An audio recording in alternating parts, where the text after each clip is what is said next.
the youngest winner of the U.S. Indoor at Memphis.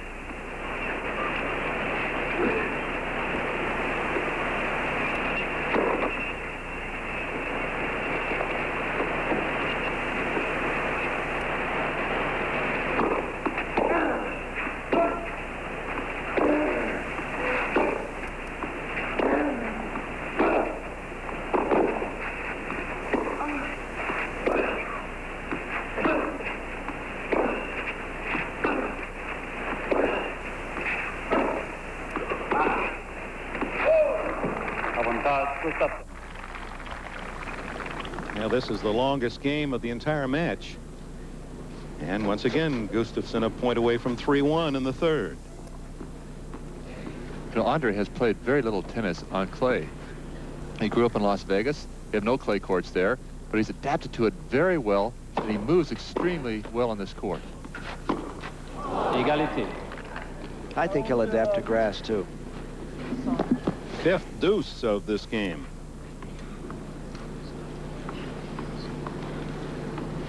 He'll adapt to grass, but it's going to take him a while. It's not the perfect game for his style of play. What does he need to improve on most, do you think, Stan? Well, he'll need to improve on his volley. He needs to learn to hit those low volleys stretching. Avantage Agassi. Oh, double fault the fourth for Gustafsson, and that gives Agassi a chance to break to 2-all.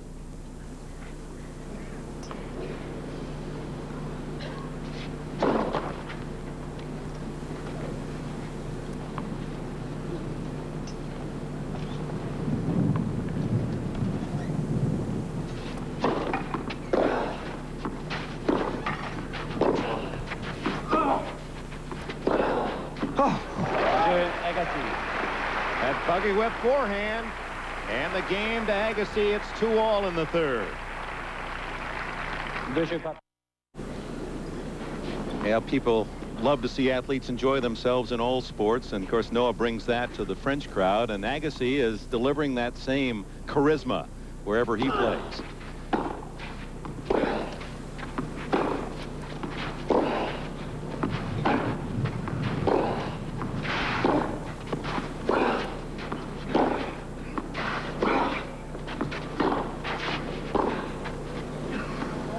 Long. 0-15. I think Stan Smith was right about Andre improving his volley, but he's trying very hard. You know, the knock on his coach, Nick Bollettieri, was that his kids are not well-rounded. He had Jimmy Arias and Aaron Krickstein, tremendous baseliners, but weren't volleyers and couldn't get up there. But Andre is really trying. Well, Nick is certainly encouraging him to do that right now, and as a lot of people are probably telling Nick, is look, you got to get him up there to the net and volley to make him an all-around player. And Andre is doing that. It's great. He'll come to the net a lot today if he gets that good serve going. 0-40. Triple breaker now for Gustafsson to answer back.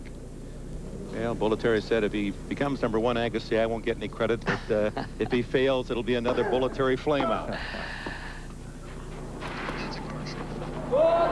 Just wide. One break point saved. It's 15-40. One of the good things about Nick Bollettieri is that nobody sees how many kids go from his program into college scholarships. He seemed to measure guys by pros, but there's been a lot of good in that angle, too.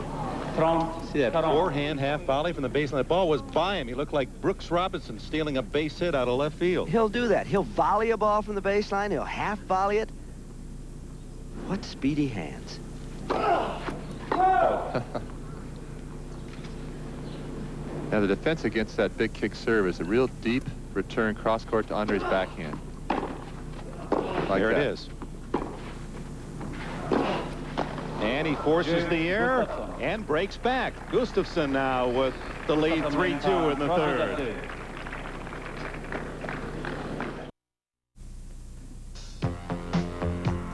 Of the 16 that remain in the men's draw coming into today's action, 2 from the U.S., 2 from France, and 5 from Sweden. There they are. One of them, of course, Gustafsson playing Agassi. Whom do you like of the 5 Swedes, Bud? Well, would you call it the Swede 16? Helander's the man I picked to win the tournament, but look out for the Swedish twitch, Kent Carlson. The number 7 seed. Now this Swede, Gustafsson, trying to get the itch. He has a one-break lead in the third, but down 2 sets to Agassi.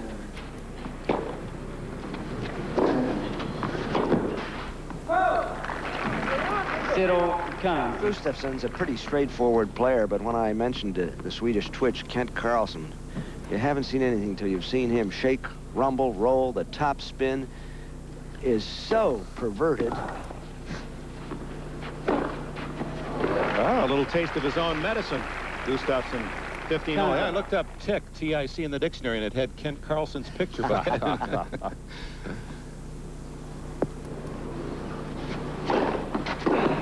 He's another player who skips Wimbledon and just concentrates on play. Well, he got special dispensation not to have to play on hard courts because of his knees. They won't hard designate him to any hardcore tournaments. It's quite amazing.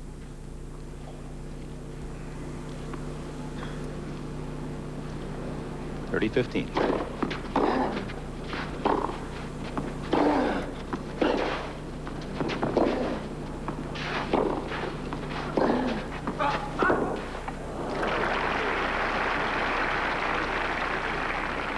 Trondheim.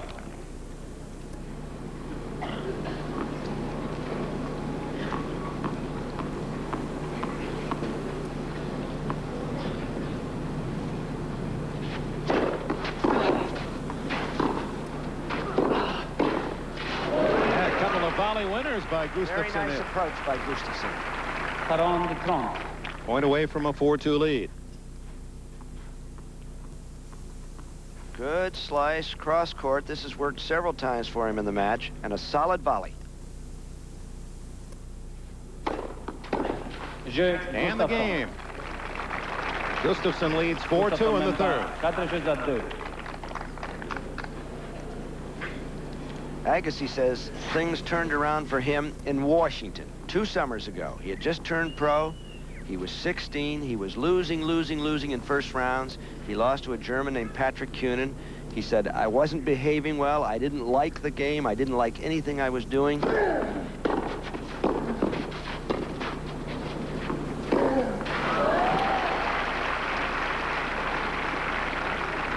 And I thought it should be fun, he said. He said, I decided I was going to try to entertain people out there.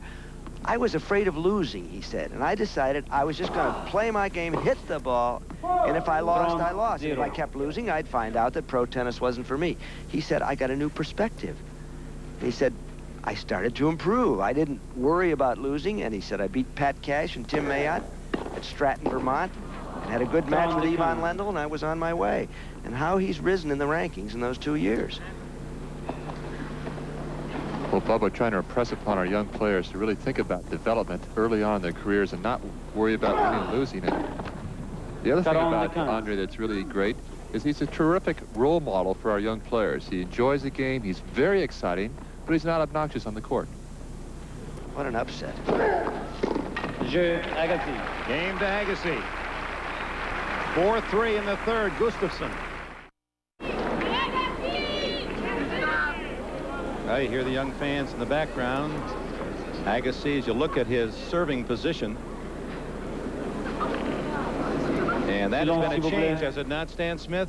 Well, it's been a change that Nick Bollettieri has made for Andre. He's done this so he can get a little more shoulder turn, more torque on that serve. And, of course, with a kick serve, it's really an advantage.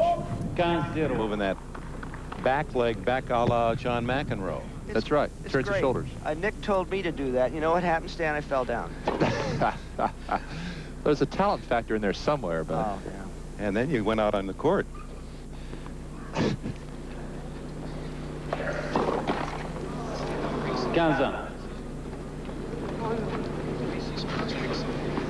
Stay tuned. NBC Ringside follows our coverage from Paris today. We've got a USBA Junior Featherweight Championship bout. Jesse Benavidez and James Pips, and then another bout to follow, a 10-round middleweight fight between Frank Tate and Sanderline Williams. So boxing action ahead on NBC after our French Open coverage. Gladys Knight be there with Pips? Maybe.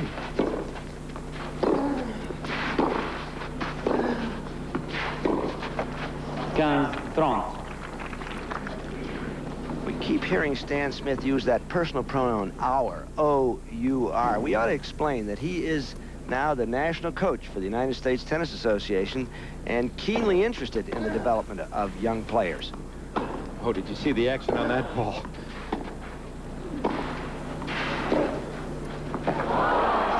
Took his eye off it, and that was a little bit of fancy stuff. Well, he needed to hit that ball a little bit harder, and that's something that he's learning to do. And in about 2 years' time, I venture to say that he'll put this volley away. Now, here we go. He's just got to give it the reach without looking, and It went away. A little off pace that time.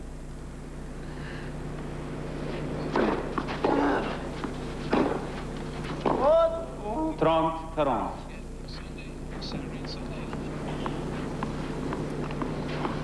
We'll be with you for the finals. Women's Championship next Saturday on NBC and live at 9 o'clock Eastern Time on Sunday, the men's final.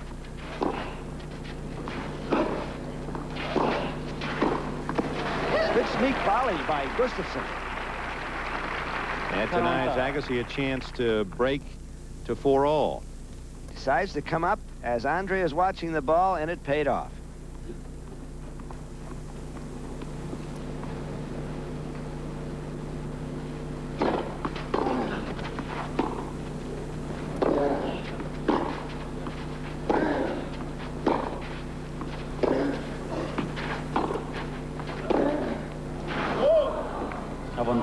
Stan, you mentioned how popular Agassi is and his wonderful positive approach with the crowd, but there also is some hot dog in him, and you never showed the negative side, but you didn't show any emotion at all. For some of the purists, they feel that maybe he gets a little too fancy. What's your Well, he reaction to does that? occasionally, Dick. I must agree to that, but you know, that can bother some of the other players occasionally, but basically it's really not that much of a put down to his opponent, and it's a lot of fun for the folks watching.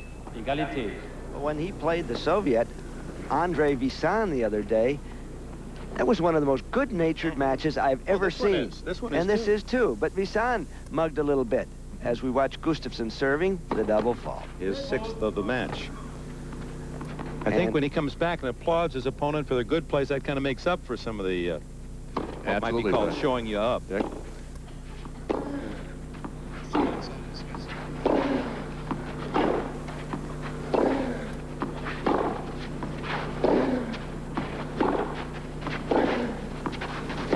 Sunday punching. Avantage Agassi. Agassi with another chance to break to 4-all. Well, it sounds as if the three of us are really singing the Stars and Stripes of America here in terms of Agassi, but for those who love tennis and are hungry for a U.S. star, you have to be excited by this young guy, and it's not just Americans that love him. No, and it's not just Americans, and we're not being chauvinistic. He's just another fine tennis player on the horizon. Égalité. And again, The scream of despair from Agassi as he missed the forehand.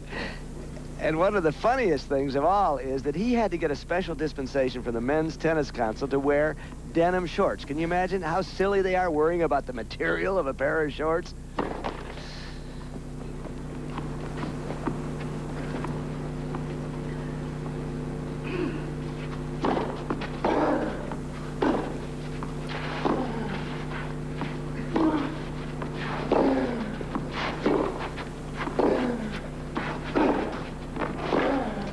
What a save.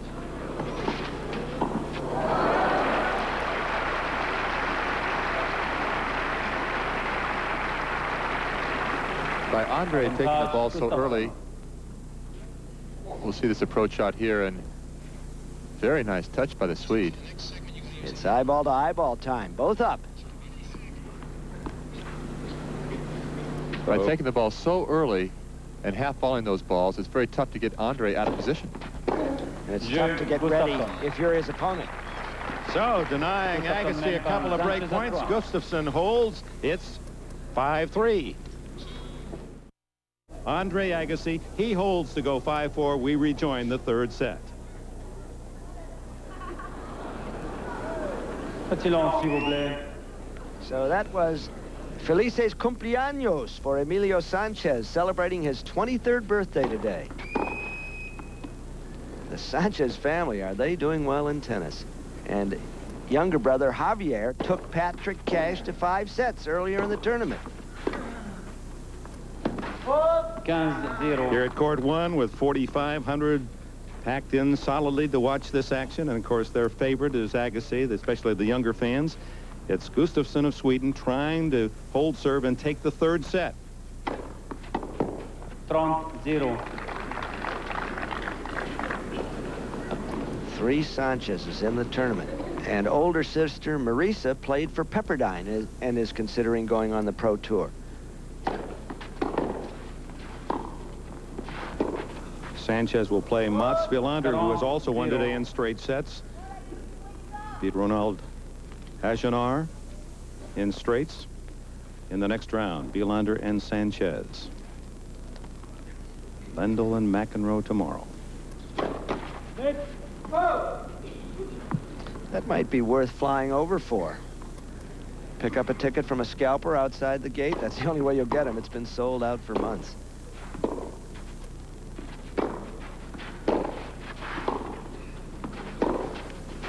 Oh.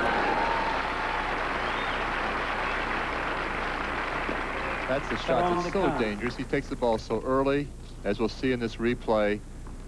Just behind the baseline, down the line, no chance for the young Swede. Everybody talks forehand for Agassi, but his brother-in-law, the luminous Pancho Gonzalez, says